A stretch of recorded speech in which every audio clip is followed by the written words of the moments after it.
Terima kasih Yang Berhormat Speaker. Kita bicarakan tentang fenomena El Nino yang memberikan kesan negatif kepada sektor pertanian. Tetapi sebagaimana yang disebutkan oleh Yang Berhormat Menteri tadi, ada juga kesan positifnya kepada sektor buah-buahan. Seperti yang disebutkan tadi, durian, harum manis dan seumpamanya. Jadi saya pun di antara rakyat yang sangat gembiralah bila buah-buahan premium baru-baru ini harganya murah, sebab saya jarang makan buah premium ini.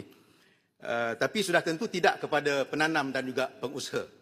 Jadi saya ingin bertanya, adakah langkah di pihak kerajaan intervensi untuk memastikan harga buah-buahan ini, khususnya durian premium dan harum manis, tidak terlalu rendah sehingga menjejaskan pendapatan petani?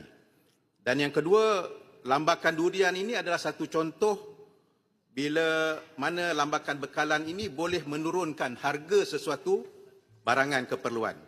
Jadi bagaimana kerajaan menggunakan situasi ini dalam mendidik rakyat berkenaan dengan ilmu supply and demand dalam ekonomi, terutama menentukan harga barang seperti hasil pertanian, sama ada dalam ataupun luar negara, dan apakah langkah kerajaan untuk menstabilkan harga barangan, terutama hasil pertanian tempatan, sekiranya berlaku fenomena seperti El Nino ini. Terima kasih.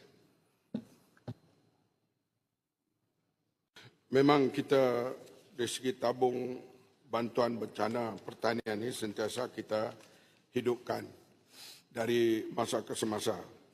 Sebab kita tahu bila berlaku satu-satu malapetaka, ia akan membebankan, terutama tahun ini El Nino dan juga kemarau dan sebagainya saya sebut tadi. Kita hadapi masalah di sudut pengeluaran padi, tapi kita menjadi lambakan pula dalam pengeluaran buah-buahan. Dia dalam bila cuaca El Nino ataupun banjir dan sebagainya, memang kerajaan sentiasa menyediakan bantuan dari masa ke semasa. Ada bantuan yang ditambah ketika waktu itu. Ada bantuan yang sedia ada yang ikut bajet tahunan.